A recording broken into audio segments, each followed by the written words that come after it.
बहुत समय पहले की बात है। एक चरवाहा था जिसके पास 10 भेड़ें थी। वह रोज़ उन्हें चराने ले जाता और शाम को बाड़े में डाल देता। सब कुछ ठीक चल रहा था कि एक सुबह जब चरवाहा भेड़ें निकाल रहा था तब उसने देखा कि बाड़े से एक भेड़ गायब है। चरवाहा इधर उधर देखने लगा। बाड़ा कहीं से टूटा नहीं था और कटीले तारों की वजह से इस बात की भी कोई संभावना न थी कि बाहर से कोई जंगली जानवर अंदर आया हो और भेड़ें उठाकर ले गया हो। चरवाहा बाकी भेड़ों की तरफ घूमा और पूछा, क्या तुम लोगों को पता है कि यहाँ से एक भेड़ गायब कैसे हो गई? क्या रात को यहाँ कुछ हुआ था? ना में सर हिला दिया। उस दिन भेड़ों को चराने के बाद चरवाहे ने हमेशा की तरह भेड़ों को बाड़े में डाल दिया। अगली सुबह जब वो आया तो उसकी आंखें आश्चर्य से खुली रह गई। आज भी एक भेड़ गायब थी। अब सिर्फ 8 भेड़ें ही बची थी। इस बार भी चरवाहे को कुछ समझ नहीं आया कि भेड़ कहाँ गायब हो गई। बाकी बची भेड़ों से पूछने पर भी कुछ पता नहीं चला। ऐसा लगातार होने लगा और रोज़ रात में एक भेड़ गायब हो जाती। फिर एक दिन ऐसा आया कि बाड़े में बस 2 ही भेड़ें बची थी।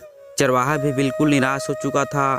मन ही मन वो इसे अपना दुर्भाग्य मान सब कुछ भगवान पर छोड़ दिया था। आज भी वो उन 2 भेड़ों के बाड़े में डालने के बाद मुड़ा। तभी पीछे से आवाज़ आई, रुको रुको, मुझे अकेला छोड़कर मत जाओ, वरना ये भेड़िया आज रात मुझे भी मार डालेगा। चरवाहा फौरन पलटा और अपनी लाठी संभालते हुए बोला, भेड़िया कहाँ है भेड़िया? भेड़ इशारा करते हुए बोली, ये जो आपके सामने खड़ा है दरअसल भेड़ नहीं, भेड़ की खाल में भेड़िया है। जब पहली बार एक भेड़ गायब हुई थी तो मैं डर के मारे उस रात सोई नहीं थी। तब मैंने देखा कि आधी रात के बाद इसने अपनी खाल उतारी और बगल वाली भेड़ को मारकर खा गया। भेड़िए ने अपना राज खुलते देख वहाँ से भागना चाहा, लेकिन चरवाहा चौकन्ना था और लाठी से तबातोड़ वार कर उसे वहीं ढेर कर दिया। चरवाहा पूरी कहानी समझ चुका था और वह क्रोध से लाल हो उठा था। उसने भेड़ से चीखते हुए पूछा, जब तुम ये बात इतना पहले से जानती थी तो मुझे बताया क्यों नहीं? भेड़ शर्मिंदा होते हुए बोली, मैं उसके भयानक रूप को देख अंदर से डरी हुई थी।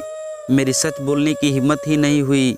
मैंने सोचा कि शायद 1-2 भेड़ खाने के बाद ये अपने आप ही यहाँ से चला जाएगा, पर बात बढ़ते बढ़ते मेरी जान पर आ गई और अब अपनी जान बचाने का मेरे पास एक ही चारा था, हिम्मत करके सच बोलना। इसलिए आज मैंने आपसे सब कुछ बता दिया। चरवाहा बोला, तुमने एक ऐसा सोच लिया कि 1-2 भेड़ों को मारने के बाद वो भेड़िया यहाँ से चला जाएगा। भेड़िया तो भेड़िया होता है, वो अपनी प्रकृति नहीं बदल सकता। जरा सोचो, तुम्हारी चुप्पी ने कितने निर्दोषों भेड़ों की जान ले ली। अगर तुमने पहले ही सच बोलने की हिम्मत दिखाई होती तो आज सब कुछ कितना अच्छा होता। दोस्तों, भेड़ की तरह हम में से ज़्यादातर लोग तब तक चुप्पी मारकर बैठे रहते हैं जब तक मुसीबत अपने सर पे नहीं आ जाती। इसलिए इस कहानी से प्रेरणा लेते हुए हम सही समय पर सच बोलने की हिम्मत दिखाएं और न्याय के खिलाफ आवाज़ उठाएं।